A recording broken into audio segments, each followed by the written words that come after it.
So కూటమిలో మేము 4 అడుగులు వెనకేసినా కూడా అది కూటమిలు బలపరచడానికి ఎన్డీఏ భాగస్వాములుగా మేము ఒక బాధ్యతతోటి ముందుకెళ్ళాం తప్ప అది ఈ రోజున కూడా స్థానిక సంస్థల్లో అదే రీతిలో ముందుకెళ్తున్నాను అనుకోవడం అది పొరపాటు.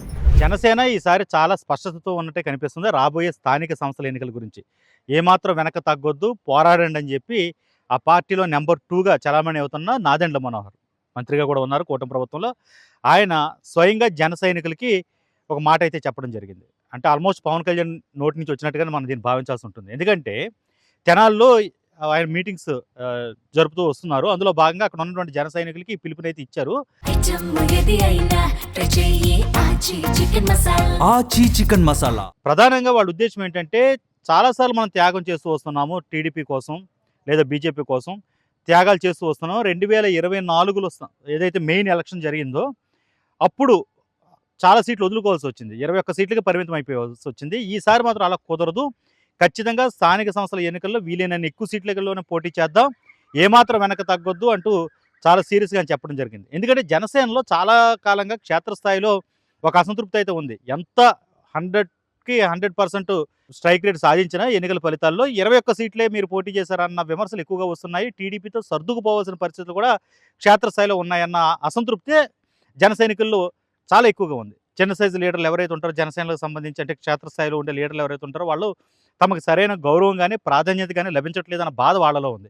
ఇది పవన్ కళ్యాణ్ వరకు వెళ్ళింది. పవన్ కళ్యాణ్ సముదాయిస్తూ వచ్చారు. ఇప్పటికి నా మాట వినండి, భవిష్యత్తులో ఖచ్చితంగా మనం ముందుకే వెళతాము. ఇకపై మనకు రావాల్సిన షేర్ ఏదైతే ఉంటుందో ఈవెన్ కూటమిలో ఉన్నప్పటికీ కూడా ఆయన పదే చెప్తున్నారు రాబోయే 15 ఏళ్ళు కూటమిలో ఉంటామని. అయినప్పటికీ కూడా రావాల్సిన షేర్ని ఎక్కువగా తీసుకుందామంటూ చెప్తూ వస్తున్నారు. ఇప్పుడు నాదెండ్ల మనోహర్ కూడా అదే చెప్పారన్నమాట. స్థానిక సంస్థల ఎన్నికలు వస్తున్నాయి కాబట్టి దాంట్లో వీలైనంత ఎక్కువ సీట్లోనే పోటీ చేద్దాం, ఏమాత్రం వెనక తగ్గదు, క్షేత్రస్థాయిలో పోరాడుతూనే ఉండండి, ఇకపై సర్దుకుపోయే మనస్తత్వాన్ని పక్కన పెట్టినట్టు చాలా కీలకంగా చెప్పారు. చాలా పెద్ద ముందడుగానే చెప్పాలి జనసేన రాజకీయాలకు సంబంధించి. ఎందుకంటే ఇటీవల కాలంలో పవన్ కళ్యాణ్ కూడా కూటమిపై కొంత అసంతృప్తి ఉన్నట్టుగా కనిపిస్తుంది. ఆ ఆరోపణలు, విమర్శలు, ప్రచారాలు కూడా చాలా బలంగానే వచ్చాయి. ఎందుకంటే ఆయనపై ఎవరైతే నెగిటివ్గా ట్రోల్స్ చేస్తున్నారో, కావాలని కామెంట్ చేస్తున్నారో అలాంటి యూట్యూబర్లు కొంతమందిని అరెస్ట్ చేయాలని చెప్పి ఆయన ఇన్సిస్ట్ చేసినప్పటికీ అనుకున్న స్థాయిలో టీడీపీ నుంచి లేదా తెలంగాణ గవర్నమెంట్ నుంచి అక్కడ రిక్వెస్ట్ చేసినప్పుడు కూడా తెలంగాణ గవర్నమెంట్ని పూర్తి స్థాయిలో రెస్పాన్స్ రాలేదన్న అభిప్రాయం ఆయనలో కొంత ఉందన్నట్టుగా తెలుస్తుంది. ముఖ్యంగా కొంతమంది హైదరాబాద్కి సంబంధించిన యూట్యూబర్లు ఎవరైతే ఉన్నారో వాళ్ళు పవన్ కళ్యాణ్ టార్గెట్ చేస్తూ కామెంట్స్ కానీ లేదా యూట్యూబ్ వీడియోలు కానీ చేయడం జరిగింది. అలాంటి వాళ్ళని అరెస్ట్ చేయాలని, అలాంటి వాళ్ళపై కేసులు నమోదు చేయాలని చెప్పినప్పటికీ కూటమి పెద్దగా పట్టించుకోలేదు, చంద్రబాబు నాయుడు పెద్దగా పట్టించుకోలేదు అన్న ఒక ప్రచారం అయితే ఆ మధ్య గట్టిగా జరిగింది. ఏది రావణ్ జోసెఫ్ ఇష్యూ తర్వాత. సో దానిపై పవన్ కళ్యాణ్ అడిగారు అన్న అభిప్రాయం కూడా చాలా మందిలో ఉంది. ఆ ప్రచారం కూడా జరిగింది.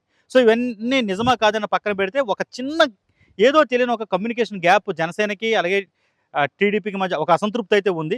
అదేదో విడిపోయే స్థాయిలో అయితే కాదు కానీ ఒక చిన్న అసంతృప్తి, సరైన ప్రాధాన్యత లభించట్లేదన్న అభిప్రాయం జన సైనికుల్లోనూ ఉంది, పవన్ కళ్యాణ్లోనూ కొంతమేర ఉందన్న ప్రచారం చాలా ఎక్కువగా నడుస్తుంది. ఇలాంటి పరిస్థితుల్లో నాదెండ్ల మనోహర్ చేసిన ఈ వ్యాఖ్యలు వెనక్కి తగ్గొద్దు, ఖచ్చితంగా స్థానిక సంస్థల సమయంలో 2024 టైపులో కాకుండా వీలైన ఎక్కువ సీట్లను పోటీ చేద్దాం, ఏమాత్రం వెనక తగ్గొద్దు అంటూ పిలిపివ్వడం ఖచ్చితంగా రాష్ట్ర రాజకీయాలకు సంబంధించి భవిష్యత్తు మార్పులకి ఒక అడుగుగా దీన్ని చెప్పుకోవాల్సిన పరిస్థితి ఉందని అనలిస్టులు అభిప్రాయపడుతున్నారు. రానున్న కాలంలో మరిన్ని విశేషాలు చూద్దాం. మరిన్ని అప్డేట్స్ కోసం చూస్తుండండి ఏబీపీ దేశం. చికెన్ మసాలా